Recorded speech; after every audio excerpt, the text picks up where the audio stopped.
Hey, hi, hello, and welcome to my channel, or welcome back to my channel. My name is Andy, sometimes Mouse, and I talk about books and book-related things, and today I am very happily giving you the Battle Royale of the top books that I read in 2025. I've been doing this for a couple of years now, and essentially what happens is I pick one book out of every single month that wins for that month, and then I make them battle it out so that I can pick basically the top 3 books of the month, and then or of the year, and then I'll go ahead and rank them from absolute best book of the year to second place and then third place. So obviously this is all subjective in opinion. If you don't like the books that I like, then I don't know what to tell you. So in our very first round in January, we had Off With Their Heads by Zoe Hanamakuta. This book kind of surprised me by being the top book this month because I honestly was like, I'm going to read one more book by this author, and then if I don't like it, I don't know if I'm going to continue to read from this author. But this book surprised me. It was kind of an Alice in Wonderland retelling, but definitely different, and I enjoyed it immensely. Very feral girls. Then we have in February, Witchcraft for Wayward Girls by Grady Hendrix. This book made me cry. This book made me cry. It's very different than Grady Hendrix's usual kind of campy horror novels. This was much more sort of historical, even contemporary, with its own magical horror elements. I really enjoyed it. Again, it made me cry. I owned a signed copy of it. And I just really thoroughly enjoyed it. When I think of these two books compared to each other, it's really difficult because they're very different writing styles, they're very different concepts. Still girls with magic who are feral and what happens with them. But I think when I think of like what would make this the top book, I have to think of like how much it impacted me personally when reading it, and I think that makes Witchcraft for Wayward Girls inherently going to be the winner for this round. In our next round, we have the pick for March, which was Sunrise on the Reaping by Suzanne Collins.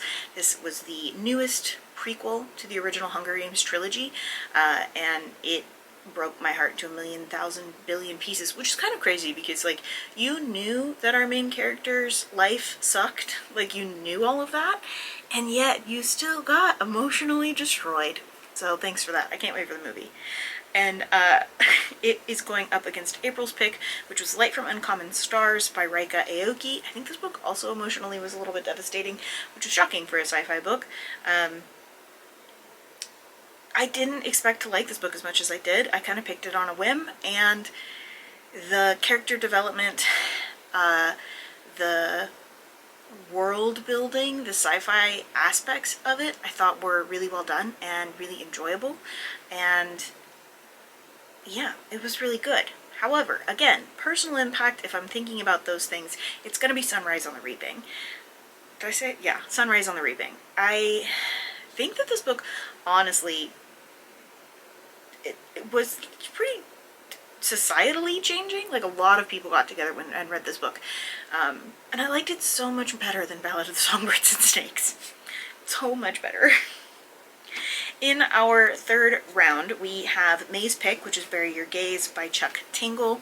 Thank you to Landis, who, when I first was talking about my top books of the year with some of my friends, Landis was like, hey, you have the wrong author. I did have the wrong author in my list. I had Chuck Wendig for some reason. Bury Your Gaze by Chuck Tingle. This was a really interesting concept on the concept of Bury Your Gaze. I thought that it was a unique way of talking about all of the horrors that we create for ourselves and how writers use those horrors and what that looks like. And then I also liked just the idea of like capitalism and media and the way that it works and the way that it uses gay stories. I thought that it was a really good conversation on that. As a horror book, it's not my favorite, but as a book on that specific topic, like the specific concept of the Bury Your Gaze trope, I thought it was really incredible. It is going up against American Rapture by C.J. Lead. This is another horror book. This book devastated me, and it's a little bit shocking to some people that I've chosen it as a top book. And the reason I chose it was because I still think about this book. It's a really good book. We've got religious trauma, we've got family dynamics. The only reason I would take anything away from this book is that there is a honestly extremely traumatic pet death, and I wish I had been warned. To be fair, I think when I read this I was in my first trimester, so I was a little bit more emotional, but it was, and I didn't know I was in my first trimester, I didn't know I was pregnant. The pet death was really traumatic for me. I still think about it. It still hurts my feelings. There's also a child death, but that didn't bother me at all, so I don't know what that says about me. Yeah. However, again, personal impact. Which one of these two that I would pick is my favorite? I'm gonna have to give it to American Rapture. Shall we? In our next round, we have A Clash of Steel by C.B. Lee. This is a treasure. Oh my god, these are both my mom's recommendations. We have A Clash of Steel by C.B. Lee, which was a Treasure Island retelling. It was sapphic. It was great. I love when... First off, I love Treasure Island. Well, I love Treasure Planet. I don't know if I love Treasure Island. I've never read it. I love Treasure Planet immensely. So the idea of the main character being a girl and like the sapphic relationship of that, and the dynamic being a mother that's betraying. I just thought it was really well done. I thought it was really interesting. Going up against The Dream Hotel by Leila Lalami, which I read in August. This is a conversation really about the prison industry set in more of a dystopian future where you get points, essentially, and if you happen to get flagged as somebody who might be a risk for committing a crime, then you get put in a facility until your risk points go down. This is a really well done way to talk about the prison industry in a dystopian setting without putting it so much in your face. It's not very exciting of a book compared to A Clash of Steel. It's a bit slow paced, but it's horrifying. Every second of it is horrifying. I still immensely enjoyed it. I find that books in this topic I kind of either hate because they feel too preachy to me as somebody who's read a lot of the abolitionist papers, or I find them too triggering because they are borderline graphic in the nature. This I felt was a really good balance of both, where there is some pretty obvious, like our author clearly did her research on the prison industry without making things overtly horrifying for unnecessary reasons. It's already horrifying, right? Like, we don't need to make it more graphic. And so because I haven't shut the fuck up about it, I'm thinking that The Dream Hotel is going to win this round. In the next round, we have The Language of Roses by Heather Rose Jones. This was a Beauty and the Beast retelling. We've got sapphic characters, we've got ace characters. We took to the sort of more traditional storytelling of the Beauty and the Beast. If you don't know, this was like one of my favorite Disney princesses growing up, and so I know a lot about the Beauty and the Beast story. And so this retelling was really fantastic. It wasn't very long. I read it for Sapphic September. I thought that it was very sweet, and I thought that it was just really lovely. It was a really lovely story. And it is going up against A Forgery of Fate by Elizabeth Lim. Now, I love Elizabeth Lim's writing. I think that she sucks you into a book really quickly, and her world building and magic building is really incredible, and the way that it leans on some varying different myths and lore that I don't know about, but then I learn about, I think is really well done. However, when I compare these two, I can very clearly tell you what The Language of Roses was about. We have obviously our Belle 2.0 showing up. We've got Beast, who's trying to figure out how to be a better person, but also trying to hold on to his sister and hold her in place, and his sister just wants to leave. And what that looks like, we've got a daughter who was cursed and had to suffer consequences that she didn't really understand at the time. Just lots of characters and lots of moving pieces, and I can tell you about it because I distinctly remember these things. However, A Forgery of Fate, I remember that it's about an artist, a con artist, especially because I read it a little bit more recently, but I remember that it's about a con artist and a dragon king, dragon prince. There's some betrayals happening. She had to paint a painting, a portrait, and that painting did something.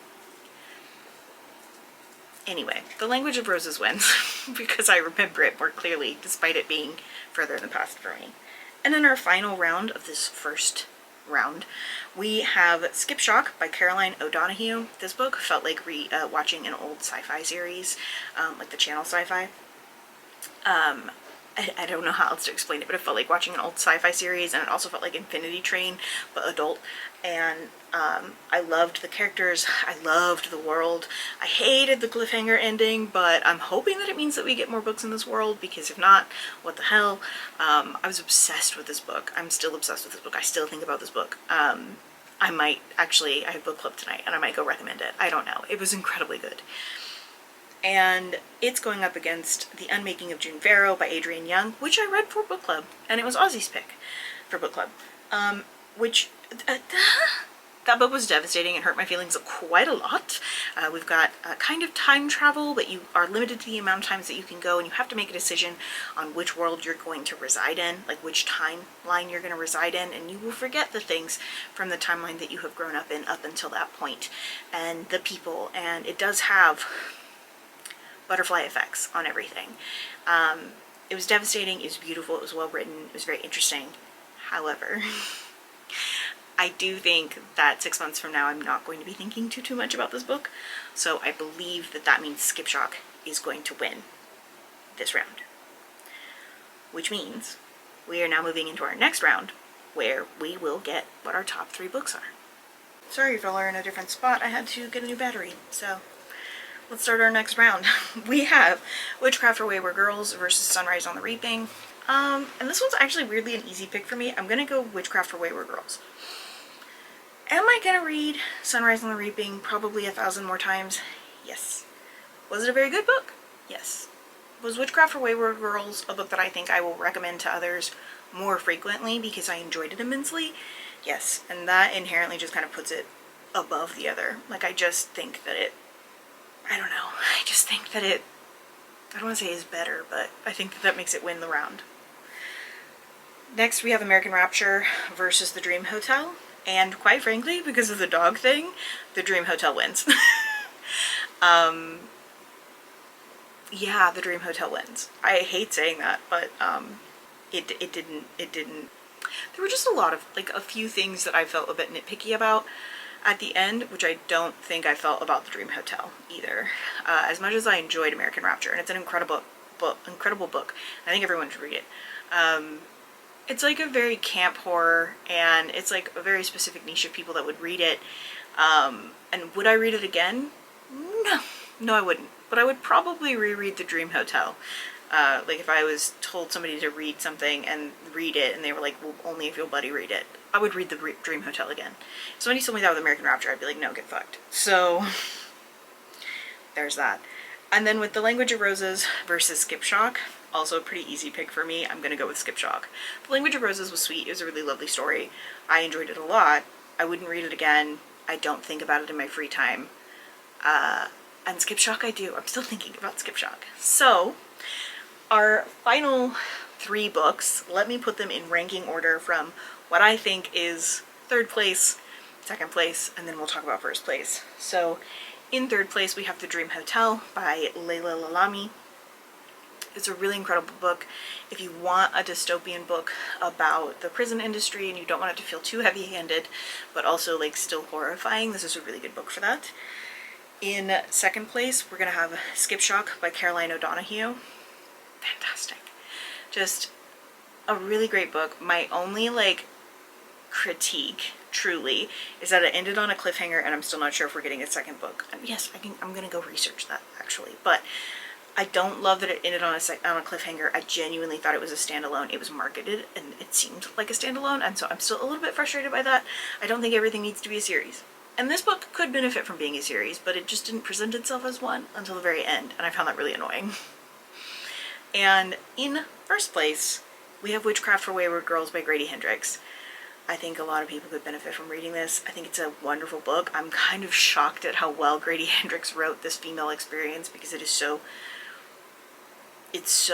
specifically the female experience, and I think that it was really well written, especially as this sort of deviation from his normal horror genre. I truly enjoyed it. I truly recommend it. Yeah, so that is the top books for 2025. I love doing these videos every year, so I'm very excited to have continued that tradition. I will have the worst or bottom books of 2025 coming out, I think, next week, so be on the lookout for that. I'm about to film it. In about an hour I'll probably film it, so that'll be fun. I like to do the top books first so that I continue to be in a good mood when I start the bottom books, because if I did the bottom books and then filmed the top books, I'd just be grumpy. But yeah, so that's going to be it. That's the end of the video. If you enjoyed this video, don't forget to like and subscribe and share. If you've read any of these books and you really loved them also, please let me know in the comments down below. If you haven't read them and are going to now, let me know. I love to find out that I've recommended something that you're going to read. I post videos every Tuesdays and Thursdays at 10 a.m. Central Standard Time, except for the first full week of the month. And also, I'm going to go on maternity leave for about 4 to 6 weeks, so you'll get a video about that. Don't worry about it. There's going to be a video that explains all of that. So I will see you guys later on this week. Don't forget to take your meds, drink your water, and do something today to take care of yourselves. Okay, thanks, bye.